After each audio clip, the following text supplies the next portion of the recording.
Alors, je vais vous présenter le rapport moral pour la section régionale, en commençant très rapidement par un constat général, alors qui est évidemment quelque chose qui est de l'ordre du ressenti, qui ne s'appuie pas sur des chiffres complètement précis, mais qui est de l'ordre du ressenti d'une bonne partie des personnes qui œuvrent bénévolement dans le domaine de la protection de la nature, et aussi du côté des salariés d'ailleurs, et ensuite quelques pistes de réflexion.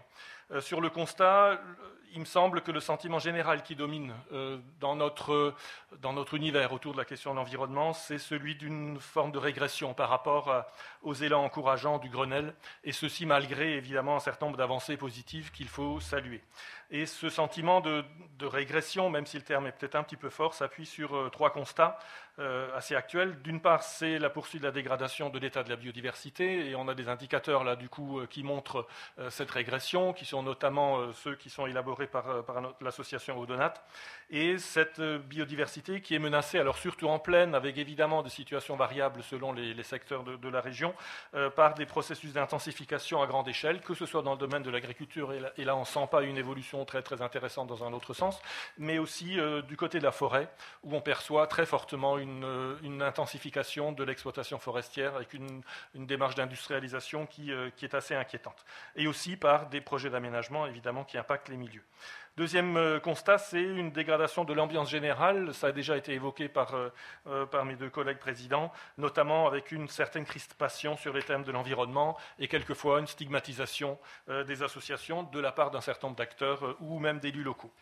Et aussi, autre constat, c'est une forme de déréglementation environnementale qui se met en place soit à l'échelle locale, alors on a vu la discussion sur l'accord de méthode sur le curage des cours d'eau, ou des arrêtés préfectoraux de protection de biotopes dans lesquels la réglementation s'aligne de plus en plus sur des objectifs qui sont de fait des objectifs agricoles. Donc on a vraiment des soucis de ce côté-là, mais aussi une déréglementation, alors partielle évidemment à l'échelle nationale, notamment dans le cadre de la lutte contre l'inflation normative, où on voit que c'est aussi de la réglementation environnementale qui risque de pâtir de cette lutte contre l'inflation normative. Face à ces constats trop rapidement brossés, nous pensons que la nature a besoin d'un nouveau souffle, un souffle à la fois politique et administratif. Sur trois points principaux, d'abord, la protection de la nature, c'est vraiment l'affaire des pouvoirs publics. Bien sûr, les associations y contribuent, mais les associations peuvent inciter, peuvent contester, peuvent proposer, mais elles ne peuvent pas se substituer à l'action publique. Et la protection de la nature, elle est d'intérêt général. C'est écrit dans les textes, mais c'est aussi notre intérêt tout à fait immédiat en tant qu'êtres humains. Et la protection de la nature profite à toute la collectivité. Ce n'est pas le fait de quelques personnes qui vont s'octroyer la jouissance de quelques espèces protégées pour leur bonheur personnel. La protection de la nature, des milieux naturels, des fonctionnalités profitent à l'ensemble de la collectivité, y compris pour ceux qui ne font pas la protection de la nature. Et donc, de ce fait-là, elle est clairement l'affaire des pouvoirs publics. Et le rôle de ces pouvoirs publics, État, collectivité, c'est d'assurer évidemment les bases de la vie collective, de notre société humaine. Et le bon fonctionnement des écosystèmes est un élément fondamental de ce bon fonctionnement des collectivités humaines. Et pas seulement de servir les intérêts des grands groupes. Alors, dans ces conditions, ce n'est pas d'abord d'un choc de simplification, pour reprendre la terminologie gouvernementale dont l'environnement a besoin, mais d'une nouvelle impulsion, d'un choc d'ambition, si on veut rester dans cette terminologie. Et quand on voit l'évolution du poids du ministère de l'Environnement ces dernières années, on peut être inquiet. Au niveau des collectivités, régions, départements, les services environnement, alors plus particulièrement les services qui sont chargés de la nature, sont si petits qu'ils en sont presque invisibles dans les organigrammes. J'ai vérifié, il faut chercher pour trouver le service nature qui s'occupe de telle ou telle thématique dans les organigrammes qui sont publiés. Et quant à la politique qui est affichée par la collectivité, bien entendu, elle existe. Et il existe en particulier un outil qui est très intéressant dans une perspective de préservation, de reconquête des fonctionnalités naturelles, c'est la trame verte et bleue ou le schéma régional de cohérence écologique. Mais pour l'instant, on sait bien qu'on est un petit peu au début de la procédure, mais on peine à déceler un véritable décollage de ce programme. Et je pense qu'il y a vraiment à investir dans ce programme pour que ça devienne une priorité au même titre qu'on a d'autres priorités d'aménagement qui existent. Deuxième aspect de ce besoin de redonner de l'ambition aux politiques administratives à la nature, à l'environnement, c'est le système et le processus de décision des projets d'aménagement qui devraient être revus de notre point de vue. Alors d'abord, un premier point, c'est sur ce qu'on pourrait appeler la transparence des processus de décision. La démocratie, si on considère que nous vivons dans une démocratie, ce n'est pas seulement le fait que tout le monde puisse s'exprimer. Ça, c'est le principe du cause toujours. Mais c'est aussi, la démocratie, c'est le fait qu'on ait une transparence sur les processus de décision, qu'on constate quels sont les arguments qui sont pris en compte par qui, en fonction de quel enjeu et de quel objectif.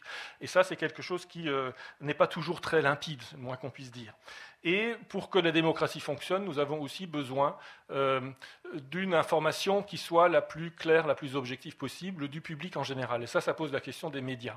Et on peut aussi s'inquiéter un petit peu quand on voit que la plupart des grands médias aujourd'hui sont détenus par des grands groupes industriels ou des grands groupes financiers. C'est le cas en Alsace. Alors, évidemment, jeter la pierre à personne, surtout pas aux journalistes qui font correctement le travail, mais c'est quand même inquiétant. Donc, on va vers une homogénéisation de l'information et une information qui est malgré tout peut-être un petit peu digérée pour servir les intérêts de ceux qui possèdent les journaux, qui possèdent les médias. Et ça va sans doute pas dans le sens d'une explication plus précise des grands enjeux qu'on voit un petit peu derrière le paravent qu'on veut bien nous mettre et qu'on se rende compte un petit peu des enjeux qui sont extrêmement importants. Et l'environnement touche à des enjeux extrêmement importants pour notre société. Et donc l'idée qu'on peut lancer comme ça, si vous en êtes d'accord, c'est on aimerait avoir un média régional, alors que ce soit sous forme papier, sous forme télé, peu importe, média régional citoyen, qui permettent d'aller au fond des dossiers, qui permettent d'aller au fond des choses. Vous ne savez peut-être pas, Jean-Paul Lacôte parlait de l'Allemagne, les journaux, les télés allemandes, les grandes télés publiques allemandes, ZDF, ARD, ont un conseil d'administration, et dans ce conseil d'administration, la société dite civile est représentée. Les associations de protection de l'environnement sont représentées dans ce conseil d'administration. Donc on comprend peut-être mieux qu'il y ait des émissions consacrées à ce type d'enjeu qui ne soient pas à minuit ou à 1h du matin, mais qui soient à des heures qui touchent un petit peu le public. Donc pourquoi on ne pourrait pas imaginer dans notre Alsace un média de ce type-là, avec évidemment peut-être le soutien de collectivités, mais avec une vraie démarche citoyenne pour éclairer, pour informer véritablement les gens, au-delà de l'information spectacle qu'on connaît trop souvent. Deuxième aspect sur les processus et les décisions d'aménagement, et ça c'est des dossiers qui ont déjà été évoqués aussi, c'est la liaison à Katt-Lorentzen ou le contournement de Châtenois qui nous y font penser. On est aujourd'hui dans un système où on a une élaboration des dossiers, on a une enquête publique et très vite ensuite vient la déclaration d'utilité publique. Et on se rend compte que aussi bien l'enquête publique que la DUP fige d'une certaine façon le processus décisionnel et il est très difficile, une fois que la DUP est prise, de revenir sur une discussion.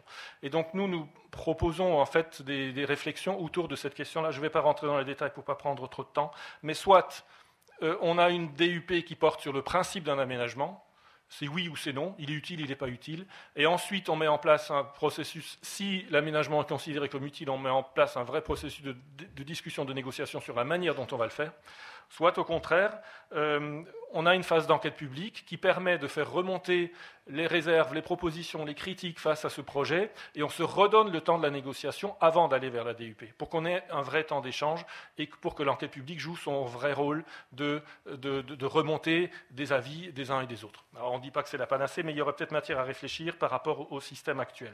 Ensuite, une autre idée qui pourrait être portée, sans doute, dans le cadre de la loi biodiversité, pourquoi pas, c'est on a des déclarations d'utilité publique. Le rôle, c'est de permettre d'exproprier des personnes pour réaliser des projets d'aménagement. Pourquoi est-ce qu'on ne pourrait pas imaginer que ces déclarations d'utilité publique servent aussi à la protection de la nature, notamment pour la mise en place de mesures compensatoires dont on a souvent du mal à trouver le foncier pour les réaliser concrètement, ou pourquoi pas aussi pour réaliser des projets de protection de la nature qui sont d'intérêt général et qui mériteraient aussi d'être déclarés d'utilité publique. Il n'y a pas de raison que cette procédure ne serve toujours qu'à des projets d'aménagement, à des projets d'infrastructure. Ça pourrait aussi servir à des infrastructures naturelles, notamment dans la perspective du SRCE. Troisième élément pour cette ambition nature, c'est de préserver l'existant. Alors nous avons évidemment un certain nombre d'espaces protégés réglementairement dans la région, mais la préservation de la fonctionnalité des écosystèmes passe aussi par le maintien et la renaturation des espaces ordinaires, ceux-là même qui sont souvent menacés par des aménagements ordinaires, les ZAC, les zones d'urbanisation, les contournements, etc., etc. Et alors, par rapport à ça, là aussi, constat que nous faisons, propositions que nous faisons, en termes de scénarios qu'on pourrait envisager. Arnaud, alors, c'est très vite, c'est juste pour donner un ordre d'idée, c'est évidemment pas de prétention scientifique. Il y a un scénario, celui qu'on nous applique souvent encore aujourd'hui, c'est le scénario « soyez raisonnables ». Nous, Association de protection nature, nous devons être raisonnables. C'est-à-dire, on a une zone qui est en espace naturel, plus ou moins, on a des zones aménagées, on a un premier projet, enfin, dans l'histoire comme ça. Qu'est-ce qu'on fait? On réalise le projet, on réalise le deuxième projet, on nous demande d'être raisonnable de l'accepter parce que c'est bon pour le développement économique, etc. Et puis le résultat final, ça peut être que ça, la dernière diapo. Bon. Deuxième type de scénario, c'est celui qui commence un petit peu à se mettre en place, c'est on compense. Donc la solution, c'est on va trouver des mesures compensatoires, sauf que le problème, c'est qu'on a souvent des difficultés justement à mettre en place les mesures compensatoires parce que les espaces, ils ne sont pas extensibles à l'infini et qu'on ne peut pas à la fois avoir des espaces de production intensive agricole qui soient en même temps des zones d'activité économique, qui soient en même temps des mesures de renaturation, etc. Donc on va se heurter très vite à un problème de disponibilité d'espace tout simplement pour assurer ces différentes fonctions. Et là, le résultat final, ça risque d'être ça. C'est un petit peu mieux, mais c'est sans doute pas satisfaisant. Et puis il y a le scénario sur lequel nous aimerions travailler, qui est soyons tous raisonnables. Nous, on est d'accord d'être raisonnables si les aménageurs le sont aussi. Et l'idée, là, ça serait de passer par une renégociation, une révision des projets pour réduire leur emprise. Il n'y a pas de raison que le projet tel qu'il est ficelé au départ par des ingénieurs ou par des aménageurs soit forcément le bon. Il peut être revu, on peut quelquefois l'amender. Et aujourd'hui, on y arrive, mais sauf qu'on y arrive en fin de processus, quand on est dans du contentieux, quand on doit travailler dans l'urgence, et ce n'est pas forcément ce qu'il y a de mieux. Et donc l'idée, c'est qu'on arrive à un résultat final qui soit à peu près celui qui est là, évidemment, à titre d'exemple. Et nous avons quand même quelques espoirs d'arriver dans ce sens-là, parce qu'il y a aussi, il n'y a pas que des mauvaises nouvelles, il y a aussi quelques éléments qui nous confortent plutôt dans notre démarche et qui nous font justement avoir un peu cet espoir. C'est que, d'abord du côté de l'État, au niveau régional, et ça je le dis de façon très très sincère, nous sommes très satisfaits, on ne l'a pas toujours été, mais nous sommes très satisfaits de constater que nous avons retrouvé un interlocuteur du côté de l'État. Le passage de la DIREN à la DREAL, réforme des administrations publiques en 2010, nous avait inquiétés à juste titre. Et pendant 2 ans, nous étions en quasi-situation de blackout vis-à-vis de l'État. C'est-à-dire nous ne savions plus à qui s'adresser au niveau de l'État pour avoir une discussion, des points d'échange, des points de négociation. La situation a changé, alors en particulier avec l'arrivée de Marc Hölzel, et je voudrais lui rendre hommage pour ça. Alors bien entendu, on ne confond pas les rôles. Marc Hölzel, c'est le DREAL, ce n'est pas Alsace Nature, nous sommes Alsace Nature, nous ne sommes pas la DREAL. On ne confond ni les rôles ni les responsabilités, mais ce que nous constatons, c'est qu'il existe à nouveau un espace de discussion et d'écoute, et nous espérons que la qualité des projets va s'en ressentir positivement. Il y a quelques indices qui vont dans ce sens, donc on va essayer de faire en sorte que ça s'amplifie. Du côté de la région, parce que je vous cite vous deux, puisque vous êtes les deux invités d'honneur de notre Assemblée générale, nous avons un président, Philippe Richert, qui est incontestablement sensible à nos préoccupations. Il l'a montré à plusieurs reprises. Et nous espérons là aussi que cette sensibilité s'exprime encore un peu plus dans les grandes politiques publiques que la région porte, notamment dans le domaine de la nature et de l'environnement. Et si, par exemple, il pouvait, à titre de boutade, mettre l'argent qu'il met dans le rallye, dans la protection nature, ça serait encore mieux.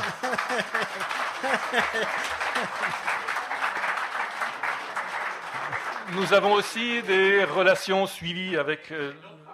Oui.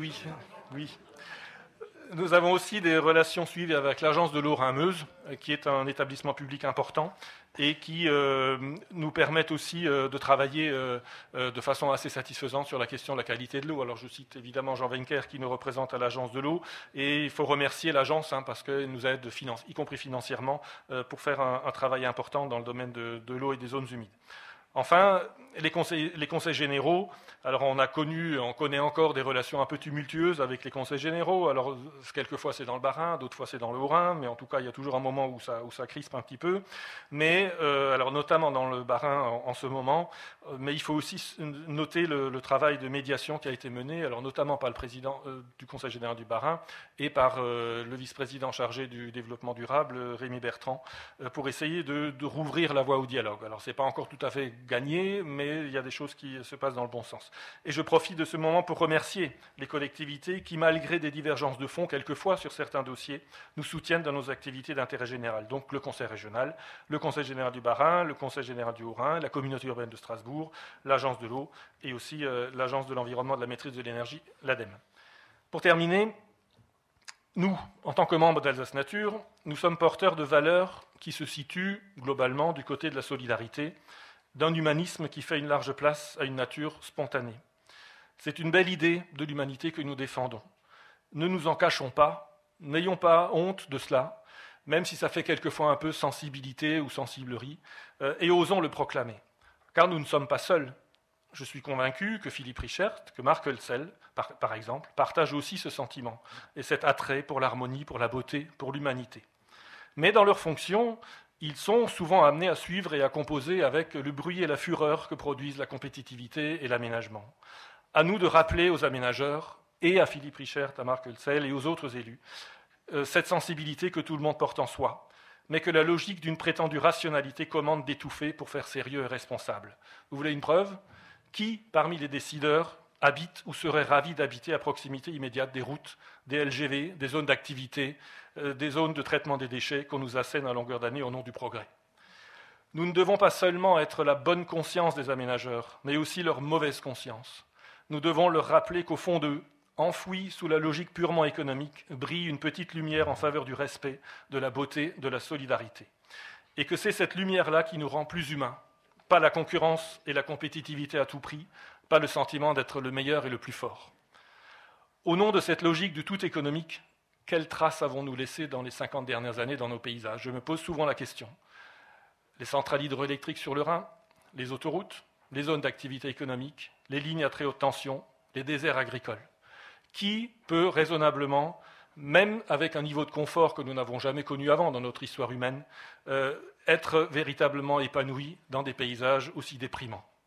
Alors oui, nous avons eu le mérite aussi de préserver quelques lambeaux de milieux naturels, quelques rides, quelques forêts rhénanes, des pelouses sèches, des chaumes et des forêts primaires des Vosges, que nous avons hérité du passé. Mais quelle plus-value harmonique avons-nous apporté à ces paysages? Pas grand-chose. Alors oui, nous avons aussi le mérite de ne pas transformer la cathédrale de Strasbourg en hypermarché, bien que c'eût été sans doute plus rentable. Nous avons même embelli nos centres-villes et nos villages. Mais il serait peut-être temps que nous laissions aussi de belles traces dans la nature, et pas seulement des signes de domination. Les outils existent, comme le SRCE que j'ai déjà évoqué. Qu'attendons-nous pour les mettre en œuvre et pour rendre aussi la nature plus belle, entre guillemets, c'est-à-dire plus spontanée, lui laisser plus de place et pas chercher à la maîtriser, la dominer en permanence.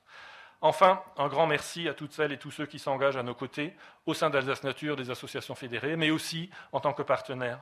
C'est grâce à ce formidable élan citoyen que nous avons encore des raisons d'espérer. Merci beaucoup.